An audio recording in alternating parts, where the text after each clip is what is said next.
Pozdraví radosti. Bol si zachránený a dosiahol večný život.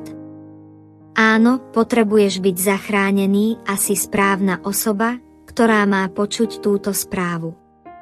Skutočne, na konci ľudského života existujú len dva miesta, večné odsúdenie v ohňoch pekla alebo večný život a spása s Bohom v nebi. Kam sa dostaneš závisí od tvojho vlastného rozhodnutia. Ak si vyberieš byť zachránený a mať večný život s Bohom, je len jediná cesta, veriť v Pána Ježiša a prijať ho ako svojho Pána a Spasiteľa.